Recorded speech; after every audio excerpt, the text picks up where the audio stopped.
Hallelujah. ಕರ್ತನ ಪರಿಶುದ್ಧ ನಾಮಕ್ಕೆ ಸ್ತೋತ್ರವಾಗಲಿ. ಕರ್ತನ ಸನ್ನಿಧಾನದಲ್ಲಿ ಆಶೀರ್ವದಿಸಲ್ಪಟ್ಟಂತಹ ದಿನದಲ್ಲಿ ನಾವು ಸೇರಿ ಬಂದಿದ್ದೇವೆ. ನಾವು ಒಂದು ವಿಷಯದ ಬಗ್ಗೆ ನಾವು ಧ್ಯಾನ ಮಾಡ್ತಾ ಇದ್ದೇವೆ. ಹೊಟ್ಟೆ ಕಿಚ್ಚನ್ನ ಯಾವ ರೀತಿಯಲ್ಲಿ ಸಂಭಾಳಿಸುವುದು. ಜನರು ನಮ್ಮನ್ನ ದ್ವೇಷಿಸುವಾಗ, ಜನರು ನಮ್ಮ ವಿರುದ್ಧವಾಗಿ ಹೊಟ್ಟೆ ಕಿಚ್ಚನ್ನು ಹೊಂದಿಕೊಳ್ಳುವಾಗ ಅದನ್ನು ಯಾವ ರೀತಿಯಲ್ಲಿ ನಾವು ಸಂಭಾಳಿಸುವುದು ಅನ್ನೋದು ನಮಗೆ ಗೊತ್ತಿರಬೇಕು. ನಾವು ಅದನ್ನ ದೈವಿಕವಾಗಿ ಅದನ್ನ ಸಂಭಾಳಿಸಬೇಕು.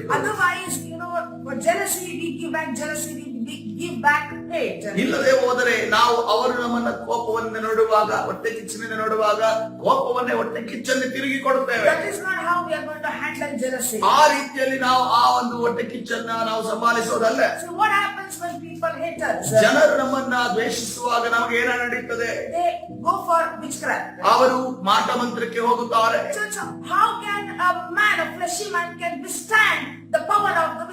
ಈ ಮಾಟ ಮಂತ್ರದ ಶಕ್ತಿಯನ್ನ ಒಬ್ಬ ಪಶುಪ್ರಾಯನಾದ ಮನುಷ್ಯ ಶಾರೀರಿಕವಾಗಿ ಹೇಗೆ ಅದನ್ನ ಸಂಭಾಳಿಸಬೇಕು, ತಡೆಯುವುದಕ್ಕೆ ಸಾಧ್ಯ? ಯಾವ ಐಶ್ವರ್ಯವಂತನೇ ಆಗಲಿ ಅದನ್ನ ತಡೆಯುವುದಕ್ಕೆ ಸಾಧ್ಯವಿಲ್ಲ. ಯಾವ ಜ್ಞಾನವಂತ ಮನುಷ್ಯನು ಆ ಮಾಟ ಮಂತ್ರವನ್ನು ಶಾರೀರಿಕವಾಗಿ ತಡೆಯುವುದಕ್ಕೆ ಸಾಧ್ಯವಿಲ್ಲ. ಶಾರೀರಿಕವಾಗಿ ಬಲವುಳ್ಳಂತ ಗೋಲಿಯಾತನೇ ಇರಬಹುದು, ಆತನು ಕೂಡ ಈ ಮಾಟ ಮಂತ್ರದ ಶಕ್ತಿಯನ್ನು ಶಾರೀರಿಕವಾಗಿ ಎದುರಿಸಲು ಸಾಧ್ಯವಿಲ್ಲ. ಯಾವ ಮನುಷ್ಯನು ಕೂಡ ತಾನೊಬ್ಬನೇ ತನ್ನ ಬಲದಿಂದ ನಾನು ಎದುರಿಸ್ತೇನೆ ಅನ್ನೋದನ್ನ ಅದನ್ನ ಸಂಭಾಳಿಸಲು ಎದುರಿಸಲು ಸಾಧ್ಯವಿಲ್ಲ. ಹಾಗಾದ್ರೆ ನಮಗೆ ಏನು ಬೇಕಾಗಿದೆ? ಈ ಒಂದು ಮಾಟ ಮಂತ್ರದ ಶಕ್ತಿಯನ್ನ ನಾವು ಎದುರಿಸುವುದಕ್ಕೋಸ್ಕರ ಆ ಒಂದು ಹೊಟ್ಟೆ ಕಿಚ್ಚಿನ ಮಧ್ಯದಲ್ಲಿ ಯಶಸ್ಸಿನ ವ್ಯಕ್ತಿಯಾಗಿ ನಾವು ನಿಲ್ಲಬೇಕಾದರೆ ನಮಗೆ ದೇವರು ನಮ್ಮ ಜೊತೆ ಇರಬೇಕು. ಅದು ರಹಸ್ಯ ಆಗಿದೆ. ಉದಾಹರಣೆಯಾಗಿ ಯೋಸೇಫನನ್ನು ನೋಡ್ರಿ. ದೇವರ ವಾಕ್ಯದಲ್ಲಿ ಆತನ ಹೊಟ್ಟೆ ಕಿಚ್ಚಿನ ಮಧ್ಯದಲ್ಲಿ ಯೋಸೇಫನ ಇದ್ದನು ಕೂಡ ಆತನ ಜೀವಿತದಲ್ಲಿ ಯಶಸ್ಸನ್ನ ಕಂಡುಕೊಂಡಂತ ಆ ಒಂದು ರಹಸ್ಯವನ್ನು ನಮಗೆ ಪ್ರಕಟ ಮಾಡಿ. ಆದಿಕಾಂಡ 39ನೇ ಅಧ್ಯಾಯ 2ನೇ ವಚನ ಸತ್ಯವೇದ ಏನನ್ನ ಹೇಳ್ತದೆ ನೋಡ್ರಿ. ಅಲ್ಲಿ And he was a successful man. ಯೆಹೋವನು ಯೋಸೇಫನ ಸಂಗಡ ಇದ್ದದರಿಂದ ಅವನು ಏಳಿಗೆಯಾದನು. God isn't with us. ಒಂದು ವೇಳೆ ದೇವರು ನಮ್ಮ ಜೊತೆ ಇಲ್ಲದೆ ಹೋದರೆ we will definitely fall on them because of the jealous people around us. ನಮ್ಮ ಸುತ್ತಲಿರುವಂತಹ ಹೊಟ್ಟೆ ಕಿಚ್ಚು ವ್ಯಕ್ತಿಗಳ ಮುಖಾಂತರವಾಗಿ ನಾವು ಒಂದಲ್ಲ ಒಂದು ದಿವಸ ಬಿದ್ದೇ ಬೀಳುತ್ತೇವೆ. Jealous people, ಈ ಹೊಟ್ಟೆ ಕಿಚ್ಚಿನ ಜನರು they keep on planning something evil against us. ನಮ್ಮ ವಿರುದ್ಧವಾಗಿ ಏನಾದರೂ ಒಂದು ಯೋಜನೆಯನ್ನು ರೂಪಿಸುತ್ತಲೇ ಇರುತ್ತಾರೆ. They always try to do something against us. ನಮ್ಮ ವಿರುದ್ಧವಾಗಿ ಏನಾದರೂ ಒಂದು ಆಗಬೇಕು ಎಂದು ಬಯಸುತ್ತಲೇ ಇರುತ್ತಾರೆ. So today God says, ಇವತ್ತು ದೇವರನ್ನು ಮಾತನ್ನು ಹೇಳ್ತಾರೆ, no matter how many people are jealous of you, ನಿಮ್ಮ ಸುತ್ತಲೂ ನಿಮ್ಮ ವಿರುದ್ಧವಾಗಿ ಯಾರೇ ಒಂದು ಎಷ್ಟೇ ಜನರು ಹೊಟ್ಟೆ ಕಿಚ್ಚಿನಿಂದ ಇದ್ದರೂ no ಕೂಡ matter what people say and do against you, ನಿಮ್ಮ ವಿರುದ್ಧವಾಗಿ ದೇವರು ಜನರು ಏನೇ ಮಾಡಬಹುದು, ಏನೇ ಹೇಳಬಹುದು, but make sure that you continue to abide in the presence of God. ನೀವು ಒಂದನ್ನು ದೃಢಪಡಿಸಿಕೊಂಡ್ರೆ ಯಾವುದೇ ಕಾರಣಕ್ಕೂ ನಾನು ದೇವರಿಂದ ದೂರವಿಲ್ಲ, ದೇವರಲ್ಲಿ ನೆಲೆಗೊಂಡು ಜೀವಿಸ್ತೇನೆ ಅನ್ನೋದನ್ನು ದೃಢಪಡಿಸಿಕೊಂಡು. The Bible says, ಸತ್ಯವೇದ ಹೇಳ್ತಾರೆ, he who dwells in the secret place of Most High God, ಪರಾತ್ಮನ ಮೊರೆಯೊಕ್ಕಿರುವವನು ಸರ್ವಶಕ್ತನ ಆಶ್ರಯದಲ್ಲಿ ಸುರಕ್ಷಿತನಾಗಿರುವನು. abide under the shadow of the Almighty God. ನಾವು ಸರ್ವಶಕ್ತನ ಆ ನೆರಳಿನ ಅಡಿಯಲ್ಲಿ ನಾವು ನೆಲೆಗೊಳ್ಳಬೇಕಾಗಿದೆ. Hallelujah. At all costs, ಎಲ್ಲ ಏನೇ ಬಂದರೂ ಕೂಡ maintain your connection with the Lord. ದೇವರ ಜೊತೆ ನಾವು ನಿಕಟವಾದ ಸಂಬಂಧವನ್ನ ನಾವು ಹೊಂದಿರಬೇಕು. Don't let the negativity of jealousy take you away from the presence of God. ದೇವರ ಪ್ರಸನ್ನತೆಯಿಂದ ನಿಮ್ಮನ್ನ ಯಾವುದೇ ಹೊಟ್ಟೆ ಕಿಚ್ಚಿನ ಒಂದು ಆಲೋಚನೆಗಳು ದೂರ ತೆಗೆದುಕೊಂಡು ಹೋಗದಿರಲಿ. Don't let the arrows of jealousy to take you away from God's house. ಯಾವುದೇ ಹೊಟ್ಟೆ ಕಿಚ್ಚಿನ ಬಾಣಗಳು ನಿಮ್ಮಿಂದ ದೇವರ ಮನೆಯಿಂದ ದೇವರ ಆಲಯದಿಂದ ದೂರ ಮಾಡದಿರಲಿ. Rather, you must get even closer to the Lord. ಅದನ್ನು ಬಿಟ್ಟು ಆ ಸಮಯದಲ್ಲಿ ನೀವು ದೇವರಿಗೆ ಇನ್ನೂ ಇನ್ನೂ ಇನ್ನೂ ಹತ್ತಿರವಾಗಬೇಕು. See, even the man that verse 44, who bought Joseph as a slave. ಯಾವ ಮನುಷ್ಯನು ಅಂದ್ರೆ ಪೋಟಿಫರನು ಯೋಸೇಫನನ್ನು ಯಾರ ದಾಸನಾಗಿ ತೆಗೆದುಕೊಂಡು ಬಂದನು. Even he saw that the Lord was with Joseph. ಅವರು ಕೂಡ ಯೋಸೇಫನನ್ನು ನೋಡಿದಾಗ ಯೆಹೋವನು ಕರ್ತನು ಆತನ ಜೊತೆ ಇದ್ದಾನೆ ಎಂದು ಗಮನಿಸಿದನು. That's when he made him the manager over all his house. ಅದಕ್ಕೋಸ್ಕರವಾಗಿ ತನ್ನ ಮನೆಯ ಎಲ್ಲಾ ವಿಚಾರಗಳಲ್ಲಿ ಮೇಲ್ವಿಚಾರಕನಾಗಿಯೂ ಅಧ್ಯಕ್ಷನನ್ನಾಗಿ ಮಾಡಿದನು. Genesis 39 verse number 5. ಆದಿಕಾಂಡ 39ನೇ ಅಧ್ಯಾಯ 5ನೇ ವಚನ. So it was from the time that he had made him the overseer of his house and all that he had, that the Lord blessed the Egyptian's house for Joseph's sake. And the blessing of the Lord was on all that he had in the house and in the field. ಅವನು ಯೋಸೇಫನನ್ನು ತನ್ನ ಮನೆಯ ಮೇಲೂ ಆಸ್ತಿಯ ಮೇಲೂ ಅಧ್ಯಕ್ಷನಾಗಿಟ್ಟಂದಿನಿಂದ ಯೆಹೋವನು ಯೋಸೇಫನ ನಿಮಿತ್ತವಾಗಿ ಆ ಐಗುಪ್ತನ ಮನೆಯನ್ನು ಅಭಿವೃದ್ಧಿಗೆ ತಂದನು. You have to notice this point. ಈ ಒಂದು ವಿಚಾರವನ್ನು ನಾವು ಗಮನಕ್ಕೆ ತೆಗೆದುಕೊಳ್ಳಬೇಕು. Potiphar's house was blessed. ಪೋಟಿಫರನ ಮನೆ ಆಶೀರ್ವದಿಸಲ್ಪಟ್ಟಿತು. He was a Gentile. ಆತನೊಬ್ಬ ಅನ್ಯ He ದೇಶಸ್ಥನು. was an idol worshipper. ಆತನೊಬ್ಬ ವಿಗ್ರಹಾರಾಧಕನು. He had no connection with the ಆತನಿಗೆ Lord. ದೇವರ ಜೊತೆ ಯಾವುದೇ ಒಂದು ಸಂಪರ್ಕ ಇಲ್ಲ. But the Bible says ಆದರೆ ಸತ್ಯವೇದ ಈ ರೀತಿಯಲ್ಲಿ the ಹೇಳ್ತದೆ. Lord blessed Potiphar's house. ದೇವರು ಪೋಟಿಫರನನ್ನ ಆಶೀರ್ವಾದ ಮಾಡಿದನೆಂದು What ಬರೆಯಲ್ಪಟ್ಟಿದೆ. was the secret behind Potiphar's house ಈ blessing? ಪೋಟಿಫರನ ಮನೆಯಲ್ಲಿ ಆಶೀರ್ವಾದ ಉಂಟಾಗುವುದಕ್ಕೆ ಹಿಂದೆ ಇದ್ದಂತ ರಹಸ್ಯ ಏನು? The Potiphar, ಪೋಟಿಫರನು he was connected to the man Joseph who carried God's grace and God's anointing upon his life. ಈ ಪೋಟಿಫರನು ದೇವರ ಕೃಪೆಯನ್ನ ದೇವರ ದಯೆಯನ್ನ ಹೊಂದಿದಂತ ವ್ಯಕ್ತಿಯಾದ ಯೋಸೇಫನ ಜೊತೆ ಸಂಪರ್ಕ ಹೊಂದಿದರಿಂದ ಆತನ ಮನೆ ಆಶೀರ್ವಾದ ಹೊಂದಿತು. This is the principle. ಇದೊಂದು ತತ್ವವಾಗಿದೆ. What is this principle? ಆ ತತ್ವ ಏನಾಗಿದೆ? We need to be connected to the right people. ನಾವು ಸರಿಯಾದ ವ್ಯಕ್ತಿಗಳ ಜೊತೆ ನಾವು ಸಂಪರ್ಕ ಹೊಂದಿರಬೇಕು. See, Potiphar was connected to the right person. ಪೋಟಿಫರನು ಒಂದು ಸರಿಯಾದ ವ್ಯಕ್ತಿಯ ಜೊತೆ ಆತನು ಸಂಪರ್ಕ ಹೊಂದಿದ್ದನು. So if you are around the people who are jealous of you, ಒಂದು ವೇಳೆ ಯಾರು ನಿಮ್ಮ ವಿರುದ್ಧವಾಗಿ ಹೊಟ್ಟೆ ಕಿಚ್ಚನ್ನು ಪಡುತ್ತಾರೋ ಅವರ ಜೊತೆ ನೀವು ಸಂಪರ್ಕವನ್ನು you need to ಹೊಂದಿರಬೇಕು. disconnect your friendship from such kind of people. ಅಂತ ವ್ಯಕ್ತಿಗಳಿಂದ ನೀವು ನಿಮ್ಮ ಒಂದು ಸ್ನೇಹವನ್ನ ನೀವು ದೂರ ಮಾಡಿಕೊಳ್ಳಿರಿ. And you need to limit your exposure with such kind of people. ಅಂತ ವ್ಯಕ್ತಿಗಳಿಂದ ನಿಮ್ಮ ಒಂದು ವಿಚಾರಗಳು ಏನಿದ್ದೇವೆ ಅದರಲ್ಲಿ ಮಿತಿಯನ್ನು ಇಟ್ಟುಕೊಳ್ಳಿರಿ. Because they can stop your success. ಯಾಕಂದ್ರೆ ಅವರು ನಿಮ್ಮ ಯಶಸ್ಸನ್ನ ತಡೆ ಹಿಡಿಯುವವರಾಗಿರುತ್ತಾರೆ. See, Babylonians came to Hezekiah. Babel ದೇಶದವರು ಹಿಜ್ಕೀಯನ ಬಳಿಗೆ ಬರ್ತಾರೆ. What did Hezekiah do? ಹಿಜ್ಕೀಯನ ಏನ್ ಮಾಡ್ತಾನೆ? Whatever he had, all the treasures, he showed it to ಆತನ ಬಳಿ Babylonians. ಇದ್ದಂತ ಎಲ್ಲಾ ವಸ್ತುಗಳನ್ನ ಎಲ್ಲವನ್ನ ತೋರಿಸಿ ಆ ಬಾಬೆಲ್ ದೇಶದವರಿಗೆ No, these ತೋರಿಸಿದ. ಈ Babylonians ಬಾಬೆಲ್ who saw ದೇಶದವರು the treasures of Hezekiah, ಓ ಹಿಜ್ಕೀಯನ ಆ ಎಲ್ಲ ಖಜಾನೆಯನ್ನು ನೋಡಿದಂತ ಆ ಬಾಬೆಲ್ when they ದೇಶದವರು saw the promised land, ಅವರು ವಾಗ್ದಾನ ದೇಶವನ್ನ ಅದರ ಫಲವತ್ತತೆಯನ್ನು ನೋಡಿದಂತ they ಬಾಬೆಲ್ got ದೇಶದವರು so jealous of these people. ಈ ವ್ಯಕ್ತಿಗಳಂದ್ರೆ ಹಿಜ್ಕೀಯನ ಮತ್ತು ಹಿಜ್ಕೀಯನ ಒಂದು ಇಸ್ರೇಲರ ವಿರುದ್ಧವಾಗಿ ಹೊಟ್ಟೆ ಕಿಚ್ಚನ್ನ ಪಟ್ಟರು.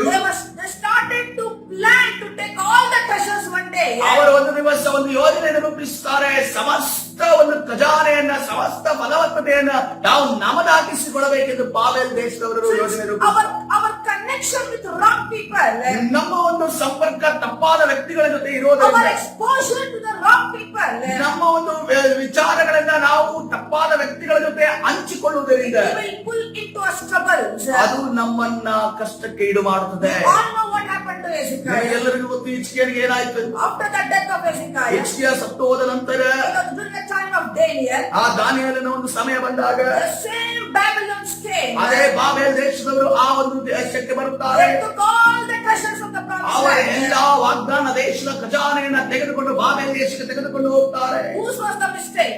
ಇಲ್ಲಿ ತಪ್ಪು ಯಾರದಾಗಿತ್ತು? Hezekiah's connection, wrong connection with the wrong people. ಹಿಜ್ಕೀಯನ ಒಂದು ತಪ್ಪಾದ ವ್ಯಕ್ತಿಗಳ ಜೊತೆಗೆ ಇದ್ದಂತ ಸಂಪರ್ಕದ ನಿಮಿತ್ತವಾಗಿ See, the Bible says, ಸತ್ಯವಾದ ರೀತಿಯಲ್ಲಿ ಹೇಳ್ತಾರೆ, he who walks with wise will be wise. ಯಾರು ಜ್ಞಾನಿಗಳ ಜೊತೆ ನಡೆಯುತ್ತಾನೋ ಅವನು ಜ್ಞಾನಿ But ಆಗ್ತಾನೆ. the companions of the fools will be destroyed. ಆದರೆ ಮೂರ್ಖರ ಜೊತೆ ನಡೆಯುವವನು ಅವನು ಸಂಕಟ ಪಡುತ್ತಾನೆ, ನಾಶವಾಗಿ Where do ಹೋಗುತ್ತಾನೆ. you read this? ಇದನ್ನು ನೀವು ಎಲ್ಲಿ Proverbs ಓದುತ್ತೀರಿ? chapter 13 verse number 20. ಜ್ಞಾನೋಕ್ತಿ 13ನೇ ಅಧ್ಯಾಯ 20ನೇ ವಚನ. The Bible says, ಸತ್ಯವಾದ he ರೀತಿಯಲ್ಲಿ ಹೇಳ್ತಾ ಇದೆ, who walks with wise will be wise. ಜ್ಞಾನಿಗಳ ಸಹವಾಸಿ ಜ್ಞಾನಿಯಾಗುವನು, But the companion of fools will be destroyed. ಜ್ಞಾನಹೀನರ ಒಡನಾಡಿ ಸಂಕಟ ಪಡುವನು. So once take a look at your friends. ಒಂದು ದಿವಸ ಒಂದು ಸಾರಿ ನಿಮ್ಮ ಒಂದು ಸ್ನೇಹಿತರನ್ನು ನೀವು ಗಮನಿಸಿರಿ. Who are your friends? ಯಾರು ನಿಮ್ಮ ಸ್ನೇಹಿತರಾಗಿದ್ದಾರೆ? Whom do you spend your time, lot of time? ಹೆಚ್ಚಿನ ಸಮಯವನ್ನು ನೀವು ಯಾರ ಜೊತೆ Who ಕಳೆಯುತ್ತೀರಿ? are your believer friends?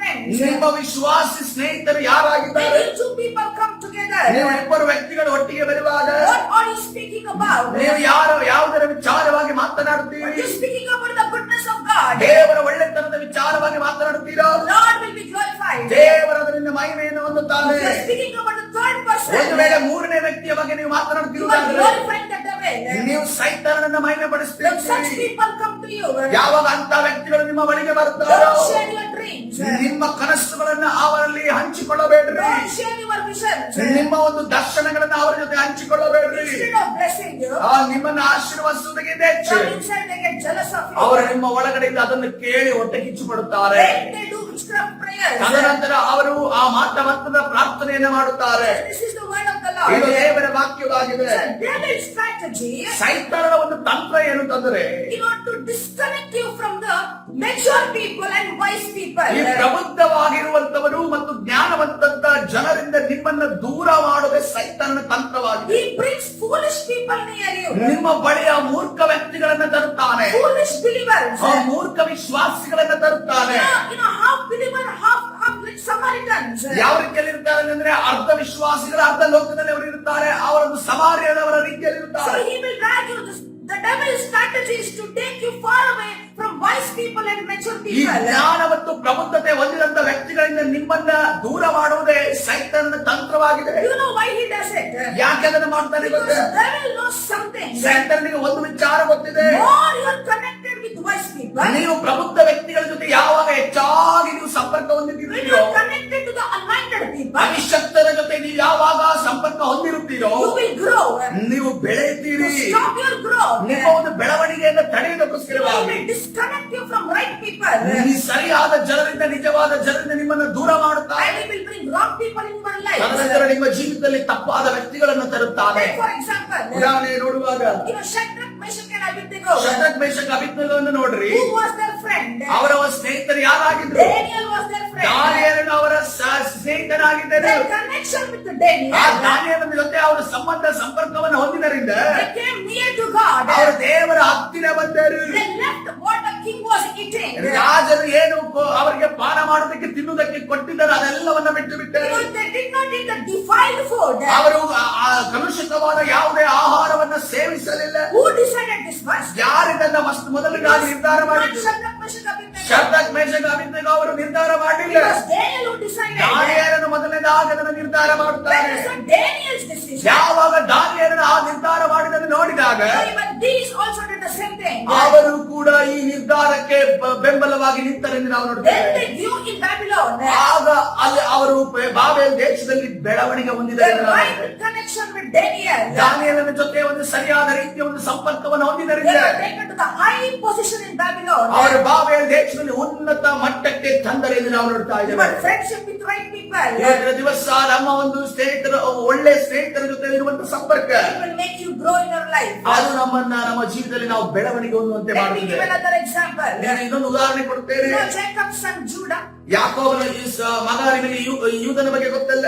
This man, ಈ ವ್ಯಕ್ತಿ the Bible says, ಸತ್ಯವೇದ ರೀತಿಯಲ್ಲಿ ಅಂತ Genesis chapter 38, ಆದಿಕಾಂಡ 38ನೇ ಅಧ್ಯಾಯ verse number 1. 1ನೇ ವಚನದಲ್ಲಿ This is how this chapter begins. ಆ ಅಧ್ಯಾಯ ಈ ರೀತಿಯಲ್ಲಿ ಪ್ರಾರಂಭವಾಗುತ್ತದೆ. It's very careful. You have to be very careful to read this word. ಈ ವಾಕ್ಯವನ್ನ ಓದುವಾಗ ಬಹಳ ಎಚ್ಚರಿಕೆಯಿಂದ ಗಮನದಿಂದ ನಾವು See, how ಓದಬೇಕಾಗಿದೆ. does this chapter begins with? ಈ ಒಂದು ಅಧ್ಯಾಯ ಯಾವ ರೀತಿಯಲ್ಲಿ ಪ್ರಾರಂಭವಾಗ್ತದೆ ಗಮನಿಸಿರಿ. It begins with Jacob's son Judah. ಯಾಕೋಬನ ಯೂದನ ವಿಚಾರ ಹೆಸರು ಹೇಳಿ ಅಲ್ಲಿ ಪ್ರಾರಂಭವಾಗ್ತದೆ. And the Bible says, ಸತ್ಯವೇದ ತದನಂತರ ಈ ರೀತಿಯಲ್ಲಿ ಇರುತ್ತದೆ. Judah left his brothers and departed from his brothers. ಆ ಯಹೂದನ ಹೆಸರು ಹೇಳಿ ಅಲ್ಲಿ ಒಂದು ಅಧ್ಯಾಯ ಪ್ರಾರಂಭವಾಗ್ತದೆ. ತದನಂತರ ಅಲ್ಲಿ ಬರೆಯಲ್ಪಟ್ಟಿದೆ ಯಹೂದನು ತನ್ನ ಅಣ್ಣ ತಮ್ಮರನ್ನು ಬಿಟ್ಟು ದೂರ ಹೋದನು.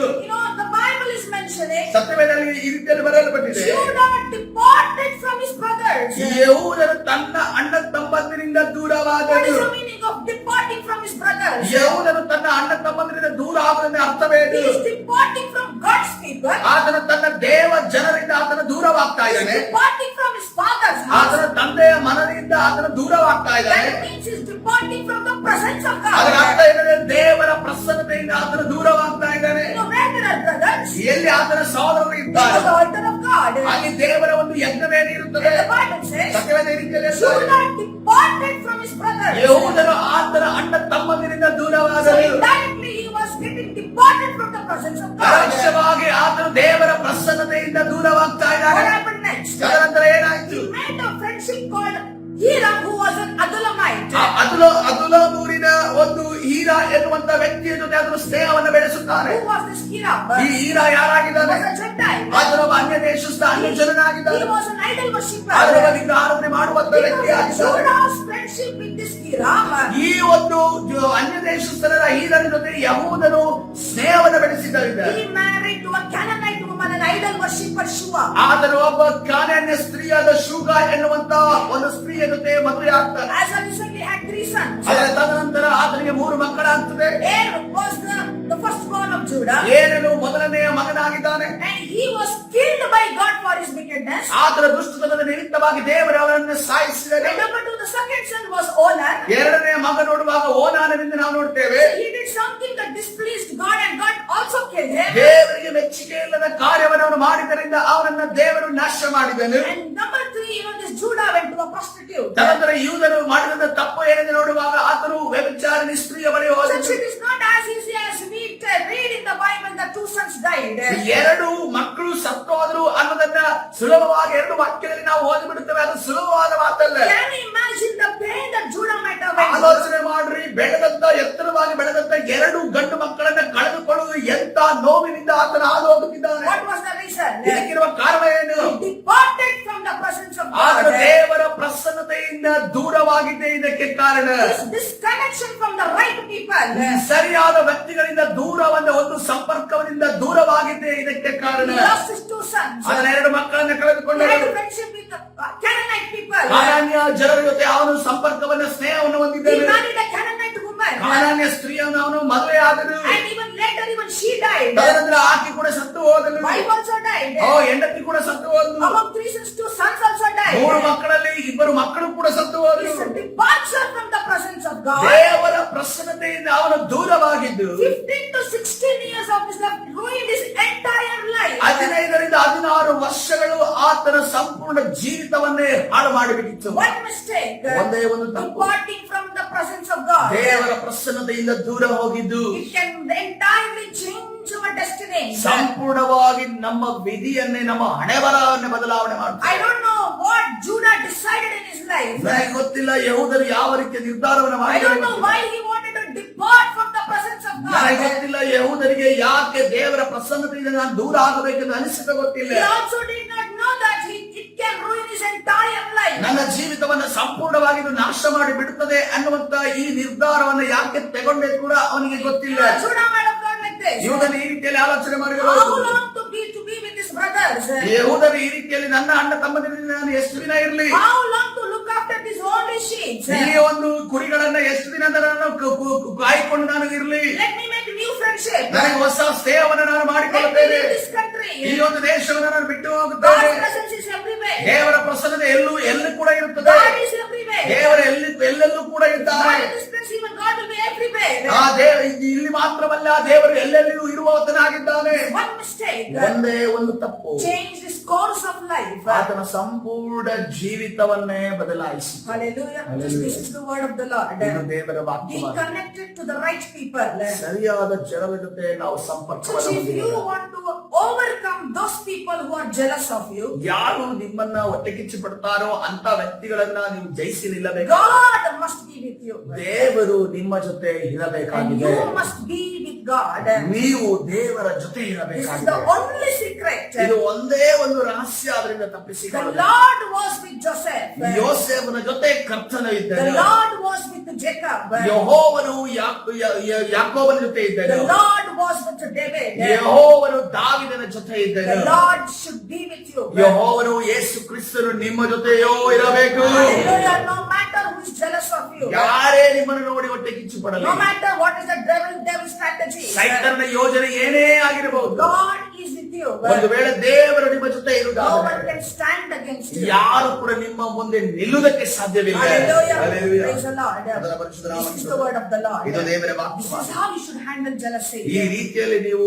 ಈ ಹೊಟ್ಟೆ ಕಿಚ್ಚನ್ನ Don't ಸಂಭಾಳಿಸಬೇಕು. give hate to hate. ನೀವು ಕೋಪಕ್ಕೆ ಕೋಪ ಕೊಡಬೇಡಿ. When people hate you, ಜನರು ನಿಮ್ಮನ್ನು when ಕೋಪಿಸುವಾಗ, people ನಿಮ್ಮನ್ನು persecute you, ದ್ವೇಷಿಸುವಾಗ, when people persecute you, ನಿಮ್ಮನ್ನು ನಿಮಗೆ ಹಿಂಸೆ ಕೊಡುವಾಗ what the Bible says, ಸತ್ಯವೇದ ಏನನ್ನ ಹೇಳ್ತಾರೆ? pray for those who persecute you. ಯಾರು ನಿಮ್ಮನ್ನು ಹಿಂಸೆ ಪಡಿಸಲು ಅವರಿಗೋಸ್ಕರ ಪ್ರಾರ್ಥನೆ ಮಾಡ್ರಿ ಅಂತ ಸತ್ಯವೇದ ಹೇಳ್ತಾರೆ. Hallelujah. Praise the Lord. Hallelujah. God bless everyone according to this word of ಈ God. ವಾಕ್ಯದ ಪ್ರಕಾರವೇ ದೇವರು ನಿಮ್ಮನ್ನೆಲ್ಲರನ್ನು ಆಶೀರ್ವದಿಸಲಿ. Christian, Genesis chapter 39 verse number 2. ವಿಶೇಷವಾಗಿ ಆದಿಕಾಂಡ 39ನೇ ಅಧ್ಯಾಯ 2ನೇ ವಚನ. And Psalm chapter 91 verse number 1. ಅದೇ ರೀತಿಯಲ್ಲಿ ಕೀರ್ತನೆ 91ನೇ ಅಧ್ಯಾಯ 1ನೇ ವಚನ. And Proverbs chapter 13 verse number 1. ಅದೇ ರೀತಿಯಲ್ಲಿ ಜ್ಞಾನೋಕ್ತಿ 13ನೇ ಅಧ್ಯಾಯ 20ನೇ ವಚನದ ಪ್ರಕಾರವಾಗಿ ದೇವರು ನಿಮ್ಮನ್ನೆಲ್ಲರನ್ನ ಆಶೀರ್ವದಿಸಲಿ. ಸನ್ನಿಧಾನದಲ್ಲಿ ಸಮಯದಲ್ಲಿ ಪ್ರಾರ್ಥನೆ ಮಾಡಿಕೊಳ್ಳೋಣ. ಪರಿಶುದ್ಧನಾದ ದೇವರೇ, ನಿನ್ನ ನಾಮಕ್ಕೆ ಸ್ತೋತ್ರವಾಗಲಿ. ಈ ಬೆಳಗಿನ ಜಾವದಲ್ಲಿ ನಿನ್ನ ಸಾನ್ನಿಧ್ಯಕ್ಕೆ ಬರುವುದಕ್ಕೆ ಕೊಟ್ಟದ ಕೃಪೆಗಾಗಿ ಸ್ತೋತ್ರ. ಕರ್ತನೆ, ಇವತ್ತಿನ ದಿವಸ ಕರ್ತನೆ, ನಾವು ಯಾವ ರೀತಿಯಲ್ಲಿ ಈ ಹೊಟ್ಟೆ ಕಿಚ್ಚಿನ ಆತ್ಮದಿಂದ ಕರ್ತನೆ ಬಿಡುಗಡೆ ಹೊಂದುವುದು ಅನ್ನೋದನ್ನ ಕರ್ತನೆ ರಹಸ್ಯವನ್ನು ನಮಗೆ ಗೋಚರ ಪಡಿಸಿದಕ್ಕಾಗಿ ನಿನಗೆ ಸ್ತೋತ್ರ. ಕರ್ತನೆ, ಒಂದು ವೇಳೆ ಕರ್ತನೆ ರಾಜ ನಮ್ಮ ಸುತ್ತಲೂ ಕರ್ತನೆ ಹೊಟ್ಟೆ ಕಿಚ್ಚು ಪಡುವಂತಹ ವ್ಯಕ್ತಿಗಳಿರುವುದಾದ್ರೆ ಅವರ ಜೊತೆ ನಾವು ಎಷ್ಟು ಸಂಪರ್ಕವನ್ನ ಹೊಂದಬೇಕು, ಎಷ್ಟು ಮಾತನಾಡಬೇಕು, ಎಷ್ಟು ವಿಚಾರವನ್ನು ಹಂಚಿಕೊಳ್ಳಬೇಕು ಅನ್ನುವುದನ್ನ ಸ್ವಾಮಿ ನಮ್ಮ ಹೃದಯದಲ್ಲಿ ಗೋಚರ ಪಡಿಸುವುದಕ್ಕಾಗಿ ಸ್ತೋತ್ರ. ಹಿಜ್ಕೀಯನು ಮಾಡಿದ ತಪ್ಪನ್ನ ನಾವು ಮಾಡದ ಹಾಗೆ, ನಮ್ಮನ್ನ ನಮ್ಮ ಮನೆಯನ್ನ ತೊಂದರೆಗೆ ಒಳಪಡಿಸದ ಹಾಗೆ ನೀನು ತಾನೇ ನಮ್ಮನ್ನ ನಡೆಸುವೆ. ಅದೇ ರೀತಿಯಲ್ಲಿ ಪರಿಶುದ್ಧನಾದ ದೇವರೇ, ನಮ್ಮಲ್ಲಿ ಒಂದು ವೇಳೆ ಹೊಟ್ಟೆ ಕಿಚ್ಚಿನ ಆತ್ಮ ಇರುವುದಾದ್ರೆ ಕರ್ತನೆ, ಇವತ್ತಿನ ದಿವಸವೇ ಕರ್ತನೆ ನಿನ್ನ ಹತ್ತಿರ ನಾವು ಬರುವ ಹಾಗೆ, ಕರ್ತನೆ ನಿನ್ನಲ್ಲಿ ನಡೆಸಲ್ಪಡುವಂತ ವ್ಯಕ್ತಿಗಳ ಜೊತೆ ಸಂಪರ್ಕವನ್ನು ಹೊಂದುವ ಹಾಗೆ, ಪ್ರಬುದ್ಧರ ಜೊತೆ ಜ್ಞಾನಿಗಳ ಜೊತೆ ಸಂಪರ್ಕವನ್ನು ಬೆಳೆಸುವ ಕಾರ್ಯ ಮಾಡು. ಕರ್ತನೆ, ನಮ್ಮ ಒಳಗಡೆ ಇದ್ದು ಕರ್ತನೆ ನಮ್ಮ ವಿರುದ್ಧವಾಗಿ ಹೊಟ್ಟೆ ಕಿಚ್ಚಿನ ಆತ್ಮವನ್ನು ನಮ್ಮ ಒಳಗಡೆ ಇಟ್ಟು ಸ್ವಾಮಿ ಕರ್ತನೆ ನಮ್ಮ ಯಶಸ್ಸನ್ನ ತಡೆ ಹಿಡಿದಿರುವಂತ ಸೈತಾನನೇ ನಜರೇತಿನ ಯೇಸುವಿನ ನಾಮದಲ್ಲಿ ಬಂಧಿಸಿ ಮುರಿದಾಗ್ತಾ ಇದ್ದೇವೆ. ಕರ್ತನೆ, ನಮ್ಮ ಸುತ್ತಲೂ ಬೆಂಕಿ ಬೇರೆ ಹಾಕು ಸ್ವಾಮಿ. ಯಾವ ಹೊಟ್ಟೆ ಕಿಚ್ಚಿನ ಆತ್ಮ ನಮ್ಮನ್ನ ಮುಟ್ಟದ ಹಾಗೆ ನೀನು ಕಾಪಾಡಬೇಕಾಗಿ ಸ್ತೋತ್ರ. ಆಶೀರ್ವದಿಸುವಲ್ಲ ಬಡಿಸು. ಕರ್ತನಾದ ಯೇಸು ಸ್ವಾಮಿ ಹೆಸರಲ್ಲಿ ಪ್ರಾರ್ಥಿಸಿ ಹೊಂದಿಕೊಳ್ತೇನೆ ಜೀವವುಳ್ಳ ತಂದೆ. ಆಮೆನ್.